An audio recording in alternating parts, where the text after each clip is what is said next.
پاکستان شاعر مشرق ڈاکٹر علامہ محمد اقبال کا 146واں یوم پیدائش ملک بھر میں عقیدت و احترام کے ساتھ منایا جا رہا ہے۔ ہر سال 9 نومبر کو پورے پاکستان میں شاعر مشرق علامہ اقبال کے یوم پیدائش کو یوم اقبال کے طور پر منایا جاتا ہے۔ علامہ اقبال نے برصغیر کے مسلمانوں میں آزاد ریاست کے خیال کو جنم دیا تھا۔ ان کے الفاظ میں یہ طاقت تھی کہ انہوں نے امت مسلمہ کو ان کے حقوق کے لیے جدوجہد کرنے اور آزادی کے لیے قدم آگے بڑھانے کی ترغیب دی۔ علامہ اقبال نے برصغیر کے مسلمانوں کو غلامی کی زنجیروں سے نجات دلانے کے لیے جداگانہ قومیت کا احساس اجاگر کیا اور اپنی شاعری سے مسلمانوں کو بیدار کیا۔ ان کے افکار اور سوچ نے امید کا وہ چراغ روشن کیا جس نے نہ صرف منزل بلکہ راستے کی بھی نشاندہی کی۔ علامہ اقبال کا شہرہ افاق کلام دنیا کے ہر حصے میں پڑھا اور سمجھا جاتا ہے۔ انہوں نے ہمیشہ مسلمانوں کو آپس میں اتحاد اور اتفاق کی تلقین اور دعوت عمل دی۔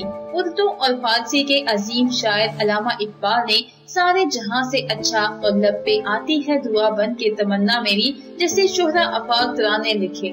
شاعر مشرق علامہ محمد اقبال 9 نومبر 1877 کو سیالکوٹ میں شیخ نور محمد کے گھر پیدا ہوئے۔ ماں باپ نے ان کا نام محمد اقبال رکھا تھا اور انہوں نے ابتدائی تعلیم سیالکوٹ میں ہی حاصل کی اور مشن ہائی اسکول سے میٹرک اور مرے کالج سیالکوٹ سے FA کا امتحان پاس کیا۔ شعر و شاعری کا شوق بھی آپ کو یہیں سے پیدا ہوا اور اس شوق کو فروغ دینے میں آپ کے ابتدائی استاد مولوی میر حسن کا بڑا دخل تھا۔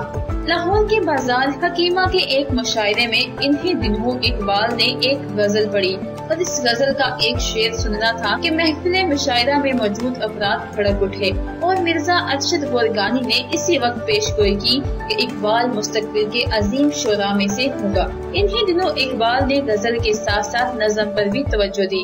ایک ادبی مجلس میں انہوں نے اپنی اولین نظم ہمالہ سنائی تو اسے بہت پسند کیا گیا اور یہیں سے اقبال کی شہرت پھیلنا شروع ہو گئی۔ اسی زمانے میں انہوں نے بچوں کے لیے بھی بہت سی نظمیں لکھی اور اس کے ساتھ ساتھ مقالیاتی بیان، مکڑا اور مکھی، پہاڑ اور گلہری، گائے اور بکری کو بھی نہایت خوبصورت پیرائے میں تحریر کا جز بنا دیا۔ لاہور اورینٹل کالج میں 1993 سے لے کر 1897 تک سر ایڈون آرملینڈ کے زیر سایہ تعلیم حاصل کرنے کے دوران اقبال نے پہلی مرتبہ جدید فکر کا مطالعہ کیا۔ 1899 میں یہاں سے MA فلسفہ کیا اور ساتھ ہی ادبی شاعری پڑھانا شروع کی اور معاشرتی اور معاشی مسائل پر قلم اٹھایا۔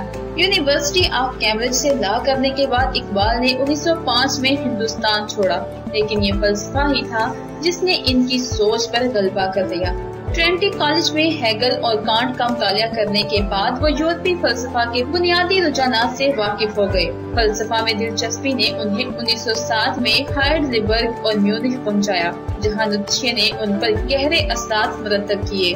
یہی وہ دور ہے جب ان کا زاویہ نگاہ تبدیل ہوا اور ان کی شاعری میں پیغامیہ رنگ دکھائی دیے۔ اقبال نے ایران میں روحانی ترقی کے موضوع پر ایک مقالہ لکھ کر فلسفہ میں ڈاکٹریٹ کی ڈگری حاصل کی۔